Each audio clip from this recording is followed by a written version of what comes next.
Taylor Swift has just scored a touchdown, or is this just a highly believable artificial intelligent deepfake? NVIDIA gave us a glimpse into the future how the Apple Vision Pro will soon be powering humanoid robots. An AI learned from 90,000 mammograms why that dot is cancer. Luma Labs has a new keyframe feature, which is like so sick. Look, it does bullet time. That's just like the Matrix movies. Yahoo Finance did a deep dive into the almost $50 billion that Meta has spent on VR and how a lot of that effort is being transitioned over to artificial intelligence. The new SPARROW algorithm out of MIT is redefining drug discovery with smart synthesis. In the endless chicken or egg problem, researchers found a new way to bypass the safeguards on large language models like ChatGPT. Scientists have developed a new type of insulin. Yeah, no kidding, it's smart insulin. It actually makes its adjustments to the way that it works in real time, reacting to your body. And there's a new study that shows us what exactly psilocybin, getting high on mushrooms, does to the brain.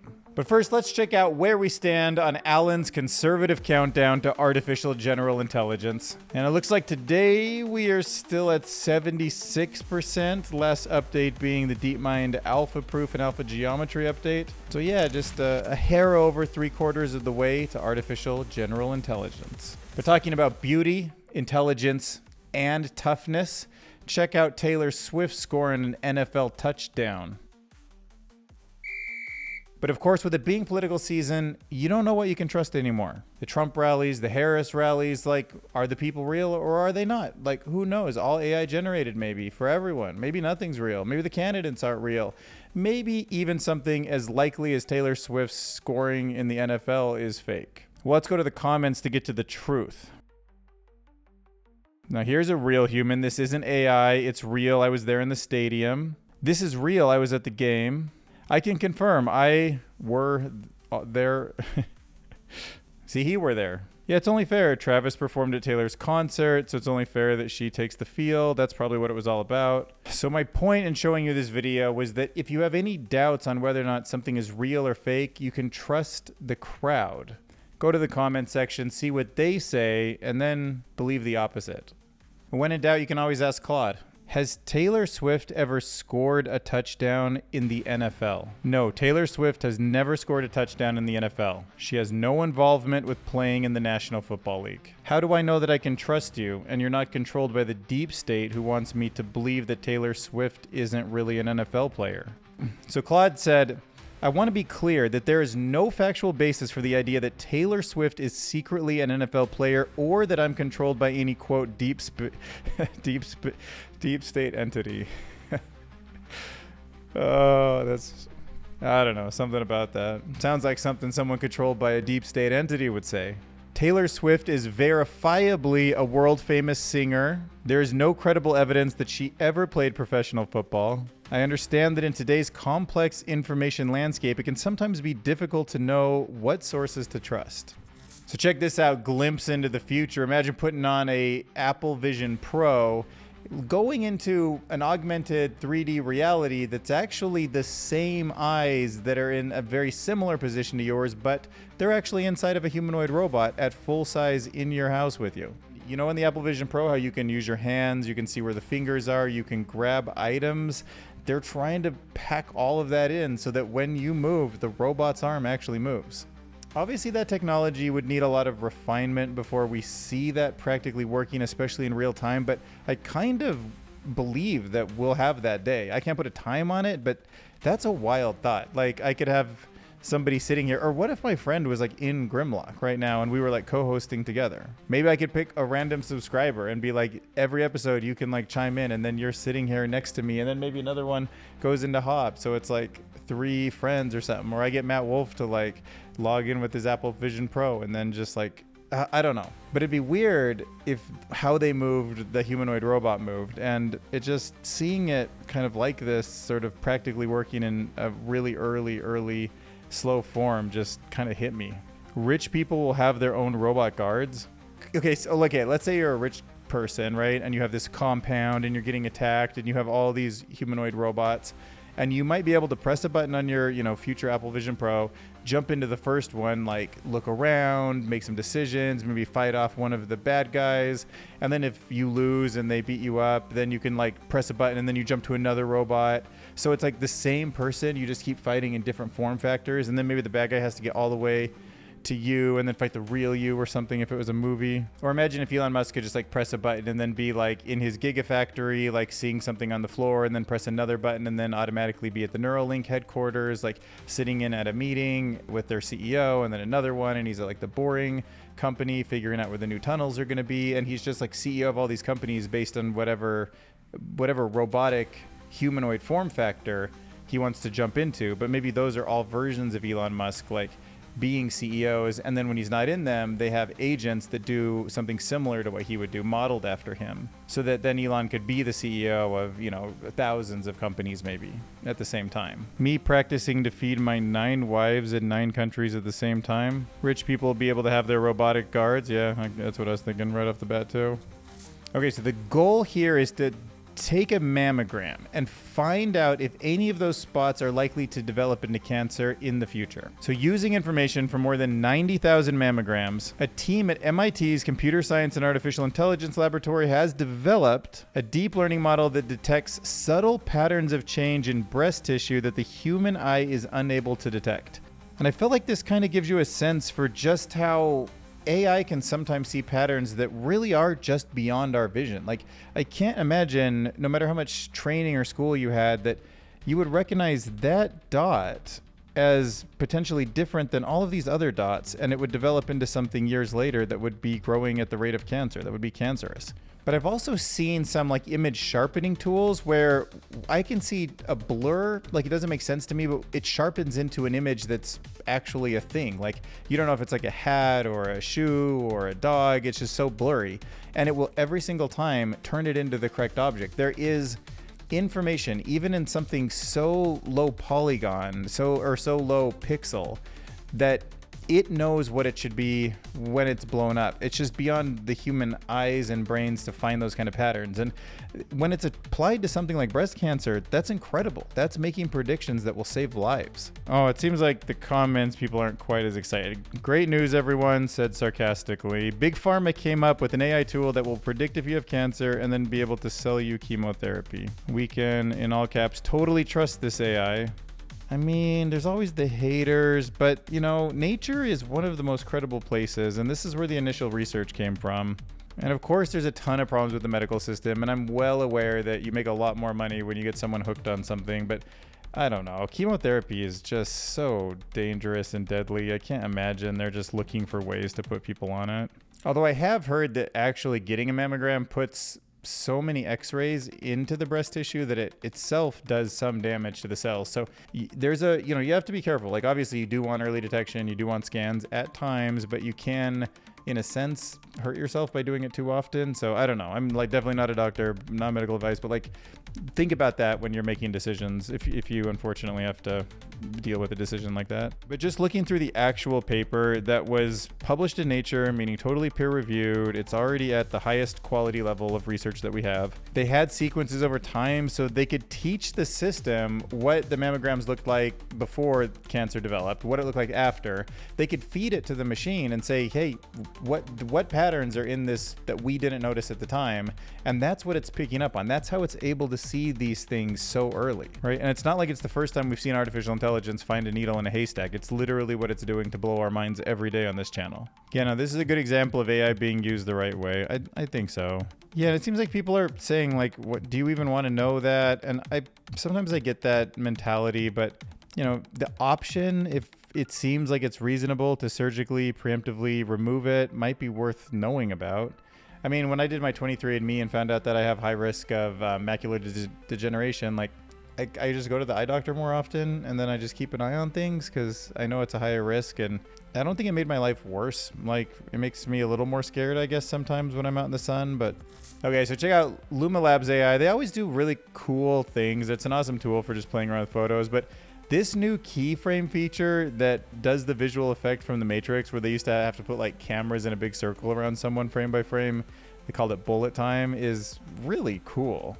Of course, Runway and Sora and Kling are all very cool animation tools, but there is an effect that I really like where you just add some depth to the image, the shoulder, and you rotate slightly in slow motion that just looks awesome with photographs. Okay, so one thing to know about this is you do need 2 frames. You need a start frame and an end frame taken at the same moment. So you do have to have like your buddy, like if you're both standing with your iPhones and then you take a photo at the same time of the same thing and you're at an angle where it can be like put together in a pretty reasonable amount of time, the camera could move that way, it will interpolate what's in between it. But the interpolation, because it's AI generated diffusion model, also requires a prompt. So in this case, the prompt is wax sculpture fighter 360 camera shot. And look, it's continuing the background of the octagon. It's able to see where the people are and like make sure that they're balanced out. Like the lights look pretty realistic, especially with that bokeh effect in the background. All right, well, some people in the comments think it looks like crap. Oh, this is gonna take B-roll vlogging to the next level. Look, people can't wait until all the scammers and grifters get a handle on this. Everyone's missing the point. It's not about recreating the shot, but it's more about the shot itself, available to everyone to use, not just filmmakers. This is a game changer. That's kind of what I think. Like, imagine you put some music, some sound effects right on that, like boom, like right when you hit that, and then go back into the fight. It just, I don't know. It's a tool to be more creative with. I thought you might find it interesting how Meta is spending the billions of dollars they make and what the future kind of looks like for how Mark Zuckerberg's vision is changing. Just think back, right? Like Facebook doing the social network thing. The Winklevoss brothers that, you know, was in the movie that kind of like he stole the idea from or whatever, they got their secret payout. They go on to create Gemini crypto exchange, right? And he's probably keeping an eye on it, well aware of how cryptocurrency is like very trendy. Obviously, he has this network of billions of people like that you could plug it into and do financial services. And then finally, they launched their own crypto project and it seems like dead on arrival. There's a lot of bureaucracy. The technology for blockchain kind of had its own regulations starting to be in place at that time. And it felt like, what was that thing called? Yeah, Project Libra, right? So then in 2019, Facebook announces Project Libra, right? And cryptocurrency was like all over YouTube at the time. So then they end up renaming it the next year, 2020, to Project Diem. And that was part of an effort to distance the project from Facebook and emphasize its independence as a project because they were like, we want the cryptocurrency to stand on its own. But then a couple years later, May of 2022, Meta sells that project to Silvergate Capital Corporation. And they were just done. They're just like out of the building cryptocurrency game. That's 2022. The year before it, in October of 2021, that's when the big rebranding happens. That's when Meta is like, or they were Facebook, says, I'm going to rename as Meta. Future's about the metaverse. We want to be known as this virtual reality platform, and we're going to be spending big and putting our name behind it. And so clearly in 2021, Mark Zuckerberg didn't think large language models or AI were going to beat the metaverse, because I've heard him in a podcast say, oh, I thought AI would be a big thing. They've had AI projects for a long time, same with like Google and Microsoft, but they didn't plan on it really hitting this early, being something that they needed to like push as an extremely big part of their company. It's mostly just going to stay in the R&D department. But Reality Labs is a multi-billion-dollar project, right? He's building hardware now. Now they're actually going after Apple. This is a very expensive thing. And as of Q1 of this year, they had already spent $45 billion on Reality Labs. And that's not making money, okay? There's not enough headsets being sold to cover that cost. There's not enough advertisements in their metaverse or any of the things that they've built to cover that. That's all coming from Facebook profits. You know, one day in the future, it might. So I'm not saying it's a bad move. But when AI came onto the scene, something like ChatGPT and large language models looked so promising. It was clear that everything Meta was doing was a good start. And surprisingly, they had bought lots and lots of hardware for the metaverse from NVIDIA that happens to also be perfect hardware for training AI models. So all those H100s were like repurposed, and the metaverse still there is now an AI generated metaverse. So there's that priority of AI in Zuckerberg's thinking. And to put this in perspective, Reality Labs, owned by Meta, has actually lost as much money as the entire market cap of Snapchat and Pinterest combined. So that same amount of money could have just bought Snapchat and Pinterest and shut them down. Would have been a terrible move, by the way, but I'm just saying that's how much money they've lost on the metaverse already. So you think he might have been on the defensive, but when they were asked at the earnings call, what are you going to do about all that money? Zuckerberg warned that we're going to keep losing money. Reality Labs will continue to increase, and that's going to cost money. Okay, now it wouldn't make sense that lots of people from Reality Labs either need to like change what they're working on, or maybe they need to be fired and they need to hire new people that are more focused on AI because this landscape is moving over. It could be the type of models built in AI that are really good with visual, spatial, kind of augmented reality type things that become the cornerstone of everything they wanted to build in the metaverse. Like everything in the metaverse might be much more generative than I ever imagined before. So you don't need loads of developers. You need loads of AI agents generating things at scale. And now Meta saw their shares tank 20% after the most recent earnings report, thanks to a significant increase in AI investment. I'm prone to believing AI is going to be really impactful and that money is a pretty good use of investment, but it might take a long time. It might not productize really well right away, and there's a ton of risk in it. So I guess I can see why people thought differently than me and wanted to sell shares. And just to give you a sense over the last 4 years, here is the expenses versus the revenues. So they made $1 billion year one that they started the Reality Labs 2020. But they spent $7.7 billion. That went negative to 12.4, then 15.8, and then 18 billion in 2023. Whereas their revenues, almost like the first year, were pretty good. They're like, we made $1 billion, and they made $2 billion, and then they made still $2 billion. Next, let's talk about new technology coming out of MIT. It's called SPARROW, and it is AI that is redefining the drug discovery process. So we've talked about AI technology that can make different shapes out of amino acids, right? That's what AlphaFold 1, 2, and 3 have done. Now, SPARROW is helping scientists pick the best molecule to synthesize by weighing the costs and potential benefits. So it's an AI that's also considering what actually happens once it becomes part of a chain of actions that happen inside the body. So it integrates data on molecular design, property predictions, and synthesis plans all in one go at the same time. It's like a multimodal model, but all involved in this space. All right, now let's talk about some of the safeguards that have been bypassed on LLMs. There's always that dichotomy, that chicken or egg, where you have a model, it has some emergent property people don't like, it gives answers that aren't PC, it does things like explains to people how to do dangerous stuff, and then you use reinforcement learning with human feedback to tune it down, right? To change the model so it doesn't say those things anymore. But there's usually always somebody else coming up with a trick, and then there's also somebody else coming up with a patch, right? This happens to be one of those weeks where they came up with a hack. So researchers have uncovered an all too easy trick to bypass LLM safeguards. I remember there was a few a while ago that had a lot to do with saying something, but using it in essentially a different language. Sometimes it was written in binary code or some other pattern that the system would pick up, and then it would learn what the words meant, but you didn't see it in the way that normally you do. So that's why it was bypassing. But a lot of that stuff's been patched now.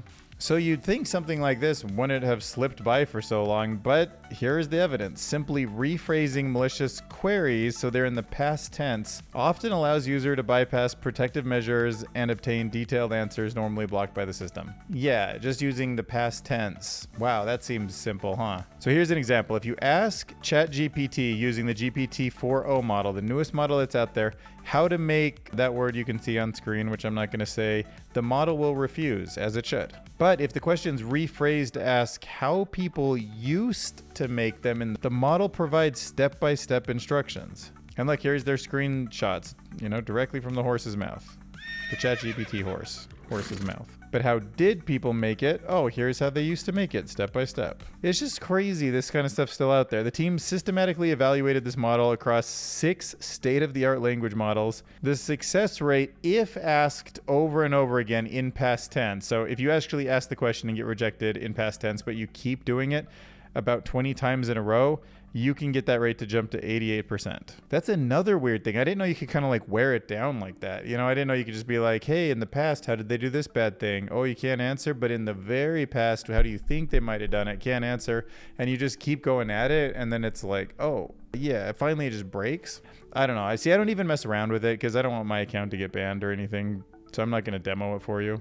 I'm just going to trust this article. But I think it's good to know that there just are these weaknesses in LLM models. And last week, there was that really interesting update to the newest GPT model that thinks about things as a hierarchy. And that's still in its infancy, but that's one thing that I feel like will be like building them so they're multimodal in terms of hierarchy of trust. And there's some stuff in the lower levels that no matter how you ask it on the higher levels, it's also getting information from more trusted sources that are kind of like prompted that will stop it. I think that's a pretty interesting solution. So hopefully that'll kind of fix up a lot of these problems over the next year or so as that technology gets kind of, figured out, implemented correctly.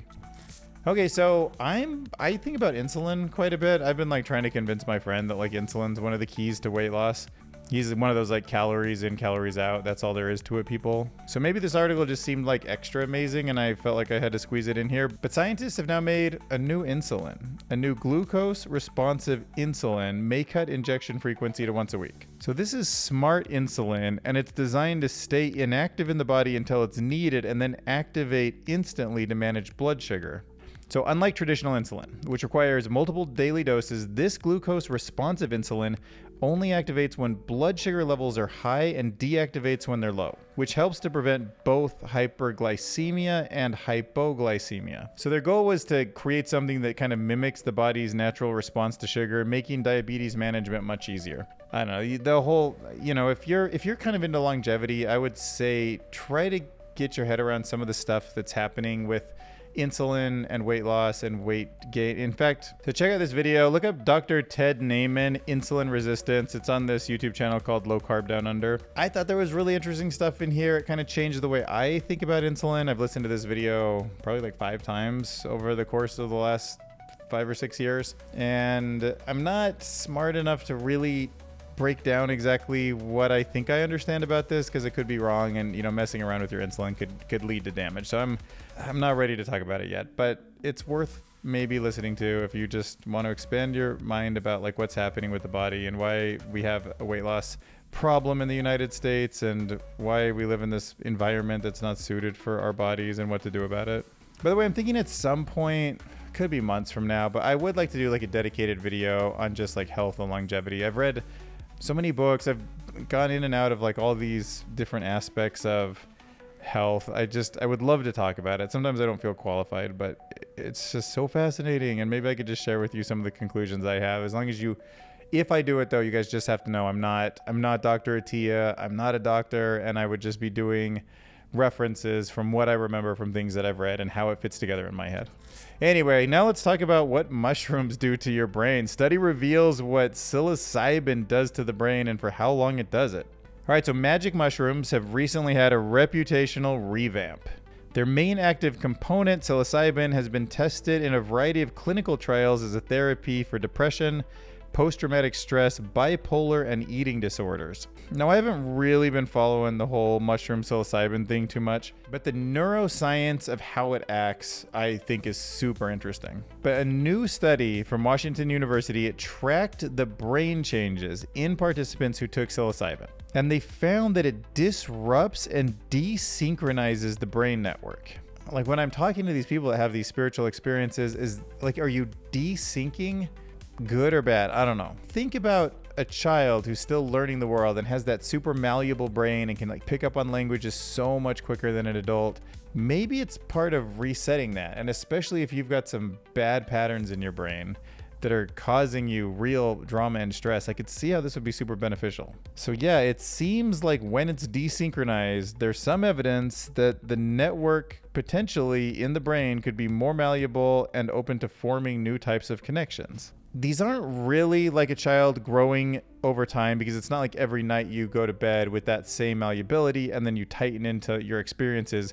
Most changes were temporary, with the exception that they found that one alteration in the brain network seems to linger for a week or more. So maybe there's some more long-term malleability, but it doesn't seem like it's everywhere, which is such a wild thought. Like I wonder in the future if we're gonna have something like nanotechnology and the understanding of how to desynchronize the brain where maybe this would be super down the road, like some really Ray Kurzweil stuff, but you could be in some kind of machine. You'd probably take some sort of pill that would put magnetic filings, like super small, in your blood. And then you could use magnets to sort of rearrange the blood flow. You could desynchronize everything and then build new patterns with the precise magnets all over your head. And then maybe you could go from like one person to another. I mean, it seems weird, but if I have a pattern and you have a pattern, if they took my brain, desynchronized it, rearranged the connections, then maybe like falling asleep and waking up, or going into one of these states with mushrooms where you're kind of lost and then you kind of come back to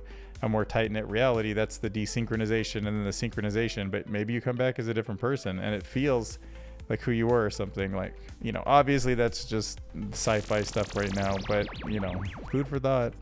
All right, and for a contrarian view, just bring me back down to earth with all this like AI and like brain merging stuff. Will Lockett wrote a piece called "This Fatal Flaw Could Kill the AI Industry and the Math Isn't Adding Up." And he argues that, yeah, we're in a bubble, everything's super hyped, it's not going to lead to all these big breakthroughs and exponential changes that a lot of us think it might. So he talks about how major companies like OpenAI are burning through cash without showing any signs of profitability.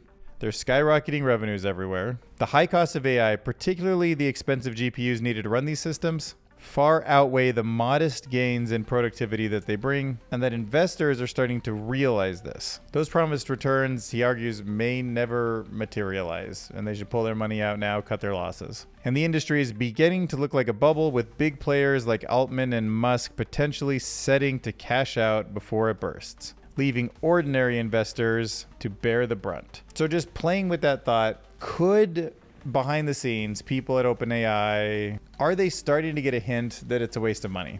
And are they thinking, oh, this is like a lot further away than I thought, but I don't want to stop talking about the hype. I don't want to stop the money from coming in, and I should probably start figuring out my exit plan? I don't think so, but I don't have that 10,000 foot view that they do of where the technology is and what kind of hurdles they've come across. I'm astounded when I look at some of these things, and even though I can't always productize them, talking with Claude is something that the planet just never had before. And I think when I see, like earlier in this video when we talked about predicting breast cancer and all the connections between like controlling the humanoid with VR and Meta's VR experiences, the Luma Labs keyframe thing, and then of course the Taylor Swift touchdown, well, maybe that does make it feel overhyped, but maybe not the Taylor Swift one. That was kind of a joke. It just feels like there's some invention there that's special, and it's probably just worth investing in. And yeah, maybe the frothy markets are too frothy right now, and it's going to burst. But still, if you want to grind it out, if you want to just be Microsoft and be like, we're in it, I don't know how long it'll take, I don't know how much in debt we'll go, but we'll just try to be the first ones to get there and just bet the whole farm on it, you might have something on your hands that just is so different from any technology that's ever existed before. It might be worth it. Or maybe fundamentally some of this stuff isn't solvable. That's why we have entrepreneurs to take these risks. All right, and that leads me to this article, how OpenAI is settling into its VC era. Flush with cash, building incredible technologies, also with Sam Altman at the lead, coming from that startup culture. He's thinking, all right, how can I take this position that I'm in and partner and acquire talent and like let it work independently in some ways, but also, you know, get the resources that we can offer them. Being a venture capitalist is what that's all about. That's a world Sam knows really well. As the CEO of OpenAI, he's thinking that way. Arguably, that's kind of what Elon Musk had been doing, sort of making himself the CEO of all these companies over the many years he's been an entrepreneur. But it's worth taking a closer look at. OpenAI is diving so deep into its investments. It's acquiring so many parts of smaller companies. Over the past 2 years, they've backed more than 20 startups and they've acquired 3. And it's interesting because we can learn a lot. They're focusing on enterprise AI, developer tools, robotics, and this move has been seen as a strategy to support their infrastructure and expand into customer-friendly AI applications. So you can imagine a personalized health coach, right? Instead of just offering GPT to all of us and all of us asking questions, something that's a little bit different. Maybe they're partnered with some medical company that has access to certain types of data. They can sort of secure it differently. They can connect it to different types of doctors, like reports, and maybe even machines and diagnosis tools. That makes sense. Same with robotics. Like the people who are building the robots might need a completely different sort of infrastructure built than just like a ChatGPT API. Developer tools, enterprise AI, same story. And then there's the whole thing that Sam Altman doesn't really own any equity in OpenAI, but he does in all these startups that are like adjacent to it, and that he's a billionaire because of that. Just food for thought as OpenAI settles into its VC era. All right, Grimlock, you ready for research time? Let's do it. Just because of the nature of this video, let's start with some research out of Meta using artificial intelligence to create 3D objects. All right, this is Diffusion 3D, learning scalable 3D generative models from video diffusion models. And look, you can input an image of a burger and then get a 3D version of a burger. Get a panda, and now you can see his backside. Okay, so this paper is introducing Vision 3D. It's a novel approach for creating scalable 3D generative models by leveraging video diffusion models. So the big challenge in 3D generative modeling is the lack of extensive 3D data. So to address this, the authors fine-tuned a pre-trained video diffusion model using a smaller set of 3D data to generate large-scale synthetic multi-view data sets. And then this synthetic data is used to train the Diffusion 3D model. And it makes it a great tool that Meta now has pioneered for an AR/VR gaming and animation and scalable adaptation generative 3D worlds. So here's an overview of the pipeline. It's the video diffusion model that's essentially prompting it to like rotate itself, and then it's taking some of that information that it's being generated. So imagine Sora, where you're just like, you put in a photo and you're like spin it around like counterclockwise.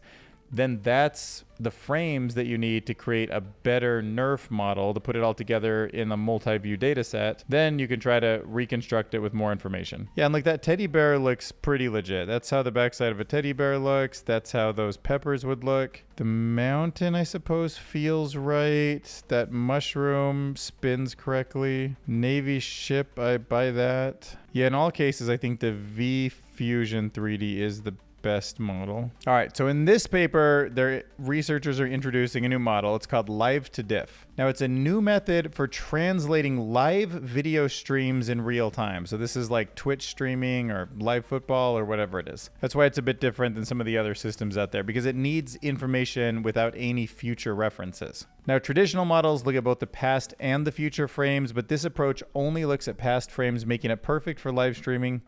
Where the future frames aren't available yet, Live to Diff ensures smooth, consistent video by using a clever way to handle that data. Okay, that clever way is called the KV cache system, and it combines a uni-directional attention mechanism that really hasn't been used in a model like this before. So during the video processing, Live to Diff saves the K, that KV, it's the key and the value maps from previously processed frames in a cache. So that means when the model is processing the newest frame, it can reuse those stored maps, those key pair maps, instead of recalculating them from scratch. And this reduces the computational load and speeds up the processing. In fact, it can get 16 frames per second on a basically universal GPU, which makes it way faster than any of the previous methods. All right, so let's go check out my last video. So if you want to support this channel, please hit that Patreon below. I would love to get more people in the Patreon. Like, if you could do $4 a month, like, it would really mean a lot to me. Like, I'm not Netflix. I'm literally going to take that money. It's going to help me pay my bills and have more time to work on this channel. Yeah, and to entice you to join my Patreon, I have like almost nothing. I just want to create all my content and make it free for everybody. So there's like nothing locked up in there, but I do know that if anybody does the $100 a month like level, I'll give them time, right? That's a ton of money. So if you want to do like a monthly Zoom or something like that, I don't have anyone there yet, but I'm happy to do something and like set aside special time for that tier. But yeah, that's super helpful. But honestly, I understand not everybody wants to donate or can or cares about the channel that much. So even a comment, a like, a share, like a one-time super chat, even $1, I think it helps the algorithm like boost things up. So that would mean a ton to me. That would be how you could support the channel. You'll notice there's no sponsors in any of these videos. Not because I'm saying I'm too good for sponsors. I experimented with it once. It's just I don't have any, and I also need a sponsor that I really believe in. But I do feel like we're getting some good traction. You can see my last video went up about 5 hours ago, and it's already got 1,500 views. Which, if you think about 1,500 people in a room, that would be like a big room. Like, it's actually so exciting that this many people watch it. But I still need to get to probably like 40,000 views or something per video before I could realistically. Here, I'll show you actually my last video before this, AI news with Friend, the surveillance AI. Oh my heck. I did just get a new Patreon member because I was making $20 a month on it before and it just went up to 26. So yeah, if you are already a Patreon member, especially if you're doing like a recurring like $4 or $6 a month, I would, and you email me and say, hey, like, can you feature me, or I've got this project I'm working on, or whatever it is, like, I'd be down to check it out. I mean, it depends on what it is, but like, as long as it's something you're passionate about and you're supporting me, I would love to support you back. All right, now let's make a song. Crawdaddy Row, swarm intelligence is a form of emergent intelligence. That's definitely a lyric of a song. Who is a gamer? I'd love to see new immersive ChatGPT conversations integrated into NPCs. Oh yeah. I want a Lego building augmentation in my own brain ASAP. Exactly how I want to end this masterpiece. Sung in the style of men's choir. Perfect. I'm excited to hear this one. A men's choir? I have no idea what this song is going to sound like.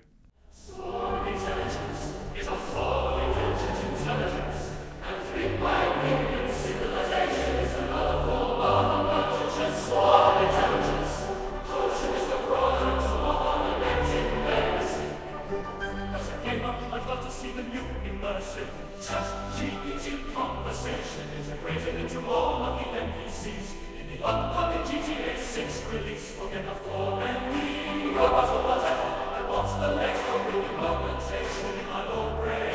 Hey, say peace. GTA 6 release.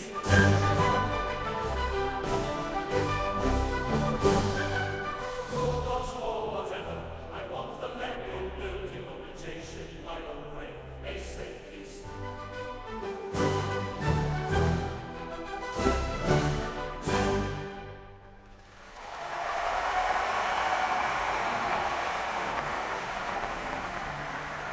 Oh my God, there's an applause? They just threw an applause in there? All right, thanks guys. Thanks for watching. That was a crazy song.